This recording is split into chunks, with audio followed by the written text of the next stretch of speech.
Willkommen zu Frequent Traveler TV, heute wieder mit einer frisch gepressten Sendung für euch. Themen, die ich frisch gepresst habe, sind EASA. Sie geben eine Warnung raus für die No-Fly-Zone über Westrussland.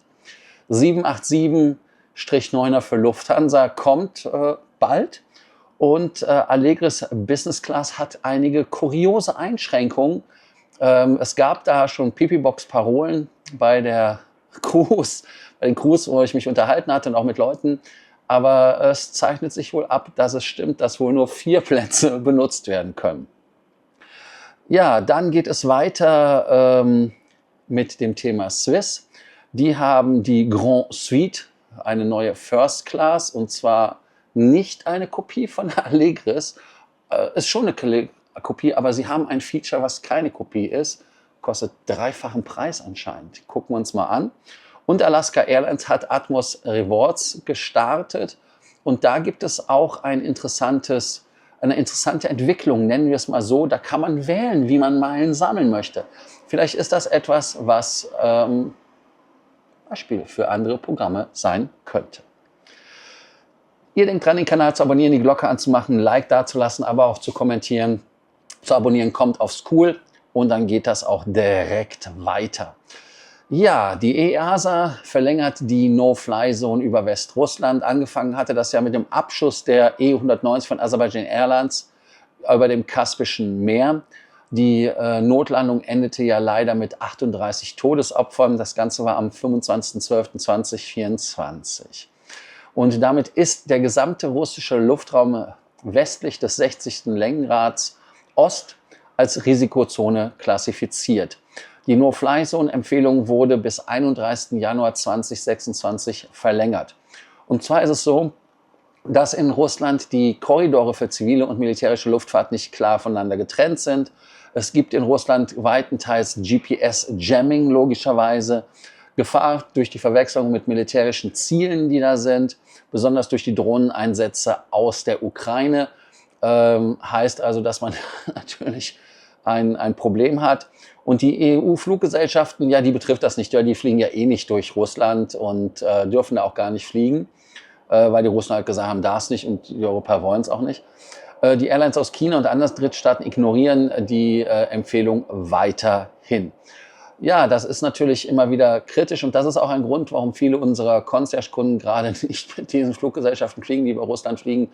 Nicht nur, weil sie sich keiner Gefahr aussetzen wollen, dass sie in Russland eine Notlandung und eine Zwischenlandung haben, aus irgendwelchen technischen Gründen und damit dann halt ein Problem haben, sondern auch, weil es natürlich ein Risiko ist, unter diesen Umständen dort zu fliegen.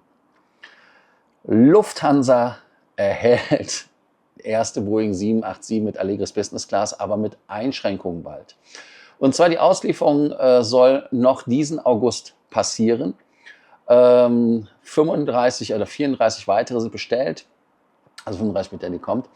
Hindernis ist natürlich, dass die Business Class Sitze noch nicht zertifiziert sind. Und wir hatten ja gehört, dass die Lufthansa sich trotzdem die Flieger ausliefern lassen möchte.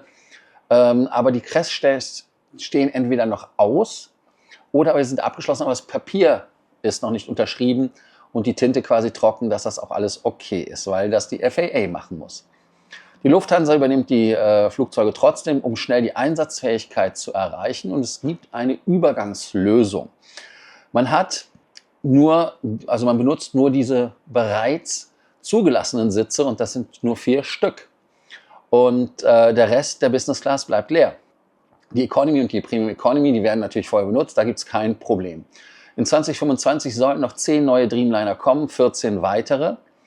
Und 2027 7 Auslieferungen, 2028 die letzten 3 Maschinen, aber auch teilweise für die Freunde von Austrian Airlines.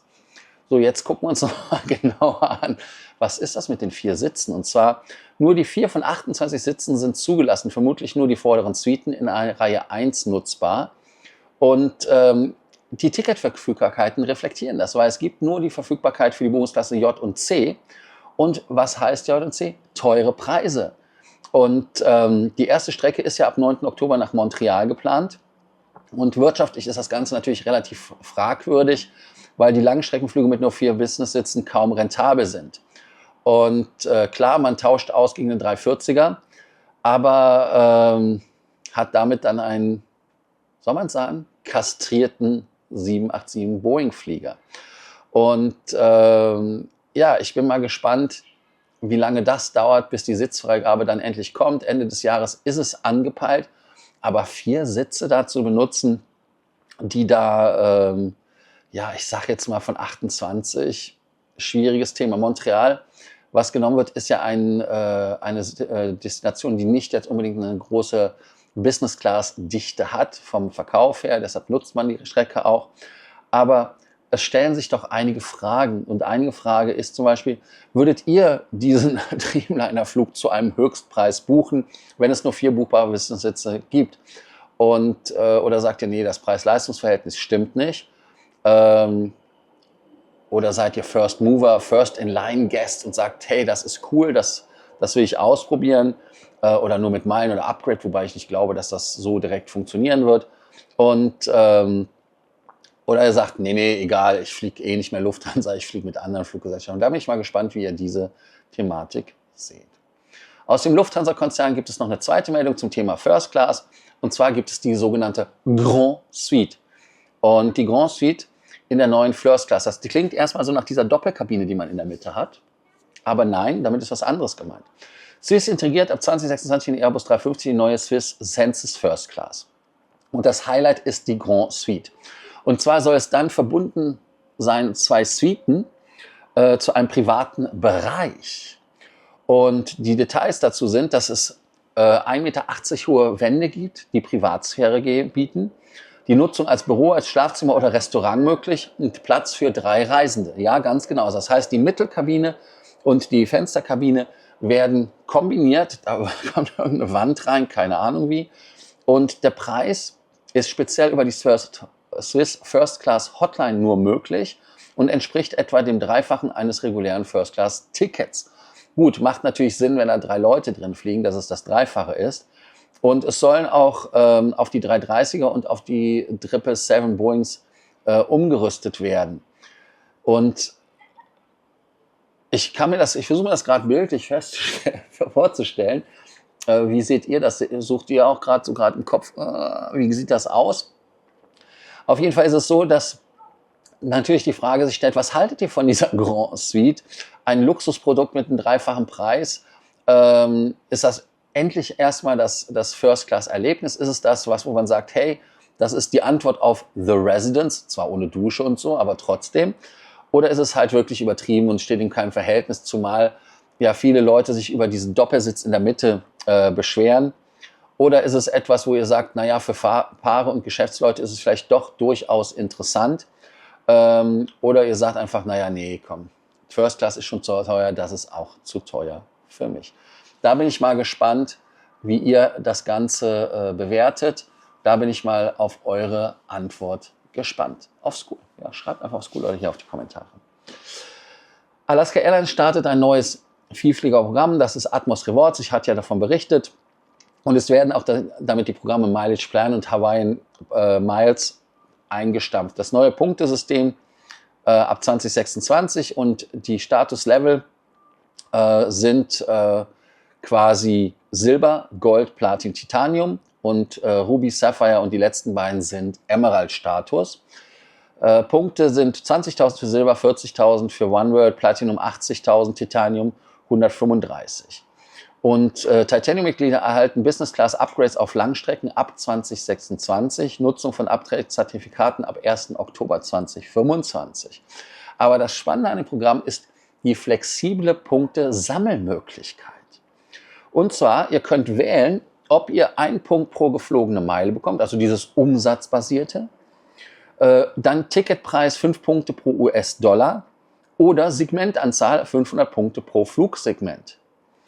Die Meister und Perks sind Ausweismöglichkeiten ab bestimmten Schwellen, Bonuspunkte, Loungepässe, kostenloser Upgrade-Status, den ihr verschenken könnt. Heißt also, das neue Programm macht Status schwieriger, über reines Fliegen erreichbar, Belohnung ist attraktiv, aber eng mit dem Alaska-Ökosystem verknüpft. Ich finde diese Variante sehr, sehr spannend, dass man sagt, hey, ihr könnt aussuchen. Und ach ja, ganz vergessen, es wird nicht umsatzbasiert sein. Das heißt also, da ist man jetzt nicht den Weg gegangen, wie viele andere da gegangen sind oder das, was wir befürchtet hatten. Und diese flexiblen Sammelmodelle, da könnt ihr ja quasi à la carte picken. Also wie sammelt ihr am liebsten die Punkte? Entweder nach Flugdistanz, so wie es früher einfach war, oder ihr sagt nach Ticketpreis, für Vielflieger mit hohen Ausgaben vorteilhaft, nach Segmentsanzahl, also für den, der Kurzstreckenprofile hat, oder ihr sagt, ich sammle gar nicht, solche Programme lohnen sich für mich nicht. Wie findet ihr das, dass man da den Kunden die Möglichkeit gibt, das System so zu wählen, wie man es für sich selber braucht und wie man das macht? Weil meine Meinung ist natürlich, es ist schwierig, weil du weißt am Anfang des Jahres gar nicht, welche Flüge du hast. Und wenn du dich dann einmal für eins entschieden hast, kann das ja sein, dass du damit in den Popo gekniffen bist. Ist schon spannend, das Ganze zu sehen und zu beobachten. Ihr denkt dran, wie immer den Kanal zu abonnieren, die Glocke anzumachen, aber vorher noch die Fragen des Tages zu beantworten. Heute haben wir 3 Stück. Und zwar einmal, würdest du den Lufthansa Dreamliner-Flug buchen, wenn es nur 4 buchbare Business-Sitze gibt, zu diesen Höchstpreisen? C und J als Buchungsklasse. Dann, wie findet ihr die Grand Suite-Konzeption bei Swiss mit dem Luxuskonzept zum dreifachen Preis? Und irgendwie bei den beiden Fragen wird einem ja auch bewusst, Lufthansa geht eher in die Knete-Geschichte, wo wir als Zitrone gepresst werden können. Und dann natürlich last but not least nochmal das Atmos-Programm, wo ihr sagt, wir haben flexible Sammelmodelle und mit diesen flexiblen Sammelmodellen könnt ihr sammeln wie früher. Ist das etwas, wo ihr sagt, hey, da könnte man ja bei Miles immer vielleicht von lernen? Und die können ja auch solche Modelle sagen, dass man einfach sagt, ey, ich möchte das nach Distanz haben. Weil irgendwie muss man schon ehrlicherweise gestehen, dass wenn man zum Beispiel nach Tel Aviv fliegt oder nach Dubai fliegt und für den Flug dieselben Punkte kriegt wie nach Tokio oder nach Los Angeles, das ist schwierig, dem einen oder anderen zu vermitteln, zumal es da finanzielle Unterschiede gibt beim Flugticketpreis. Danke, dass ihr heute wieder dabei wart bei Frequent Traveler TV. Denkt dran, Kanal abonnieren, Glocke, Like, School und wir sehen uns bei der nächsten Sendung. Also, ich bin dann raus. Bis dann. Ciao.